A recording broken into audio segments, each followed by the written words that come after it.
Guys, welcome to Global Happenings today. We're so excited to have you again.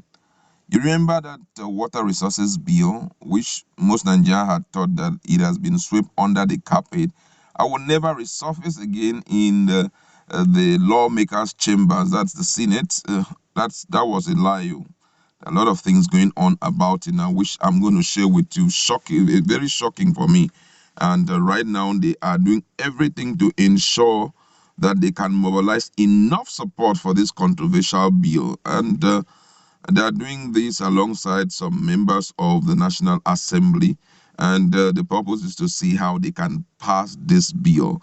Nigerians have talked about it. Most people believe that the target of this bill is to see how it can give the Fulanis another playground in all the states, because the purpose was, if we are going to roll out this, when this bill is passed, the federal government will have right over the waterfront of all the states, and possibly most people believe that they will now use the executive power to ensure they give it to the Fulanis and all of that.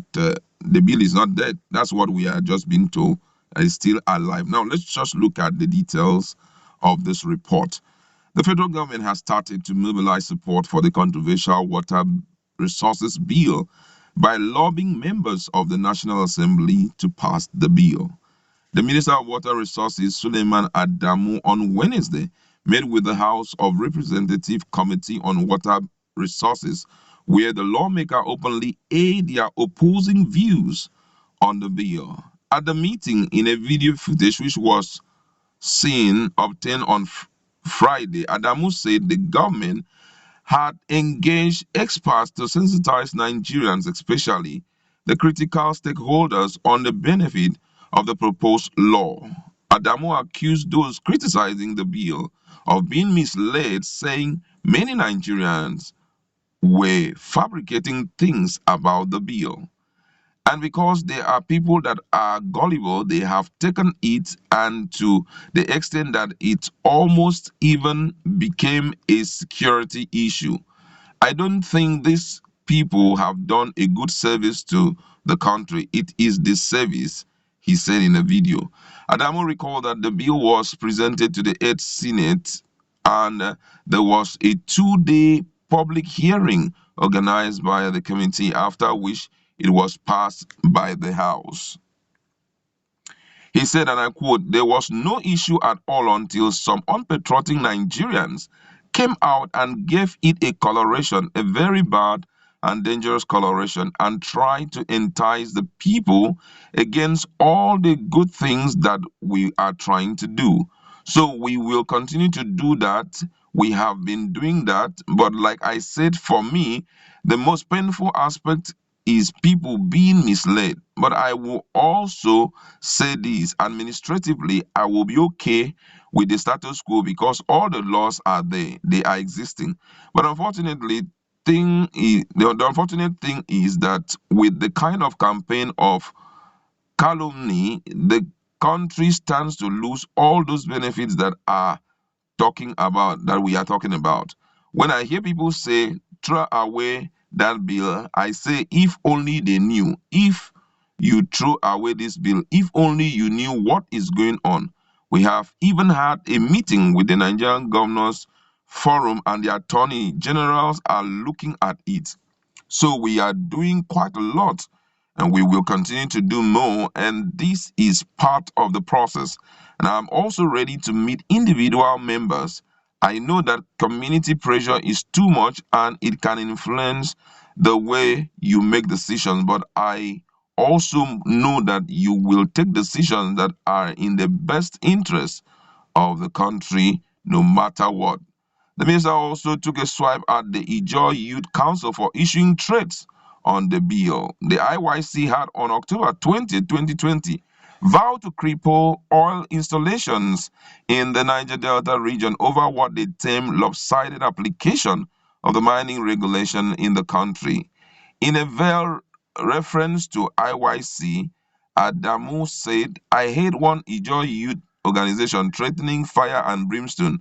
I said, oh my God, these people don't know don't even know that these Water Resources Act 2004 and the bill, they are one that are most protected by this bill because they are at the extreme downstream.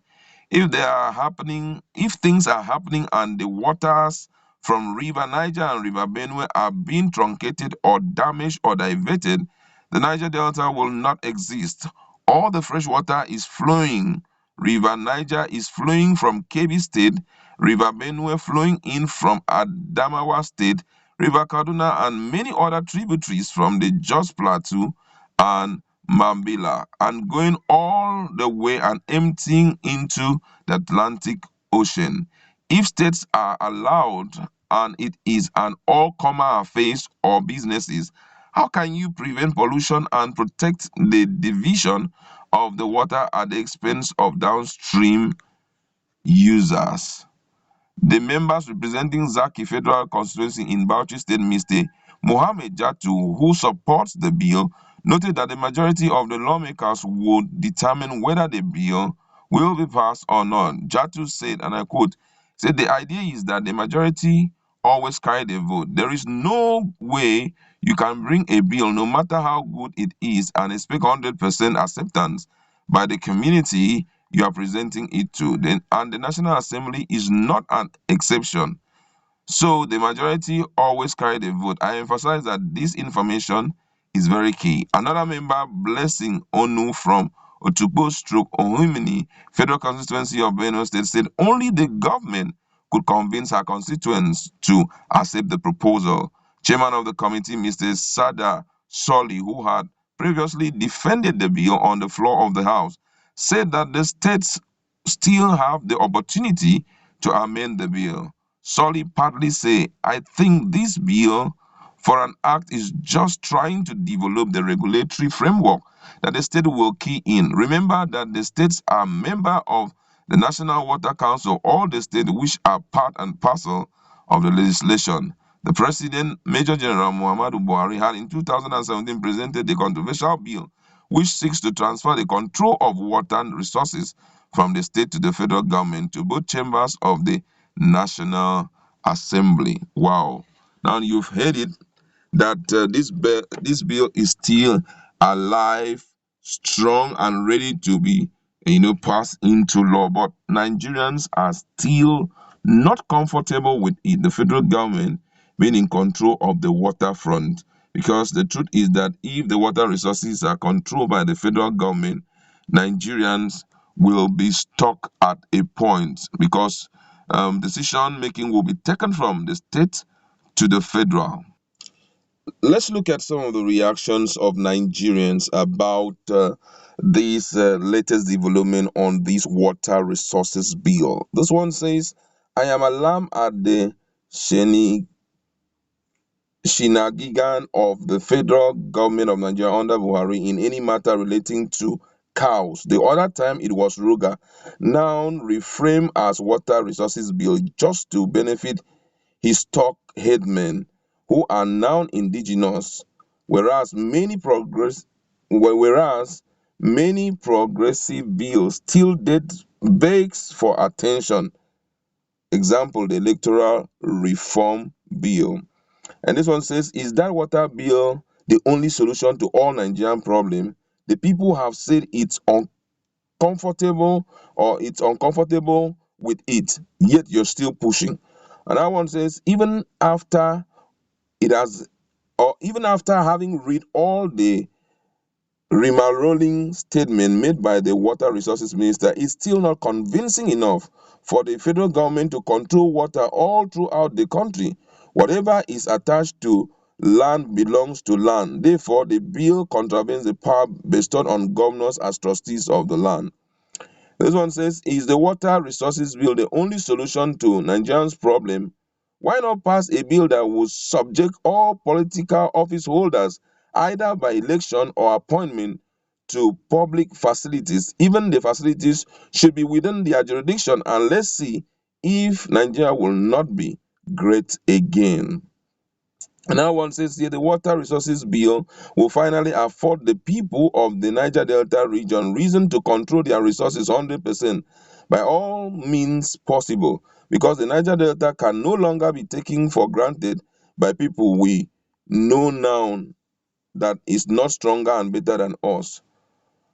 Another person here say, if a bill designed for the people is opposed by the people, then whose interest is the bill aiming at? An individual or group? That's a big question. And I feel this is where I just need to come in. This issue of water bill has been talked about and is generating a lot of controversy. Nigerians believe that it's an attempt, to aggregate the inheritance, both water and land of indigenous people for selfish and dangerous objective. A lot of thoughts is coming from the people. They just believe that it's not good enough for them. Why are you still pushing for it? That's the question. Person to tell you, say, man, this thing, I know they comfortable with this thing. I'm uncomfortable with, we don't want it. Bros, there are a lot of issues on ground right now. Let's be real with ourselves. A lot of challenges staring at our face. Insecurity is there. And the people are telling you, forget about this one, Oga. Maybe some other time you can come up. Let's face some of the key issues that is staring at our face. You are still pushing by force. Oh. You people must. This bill is very good for you people, but Oga, we don't need it though. And you are still invested. It's something. It triggers a lot of consciousness that, hey, I hope this thing is not up. Why are these people so pushy about it? I feel at this point that they should relax and allow the people to make choices for themselves.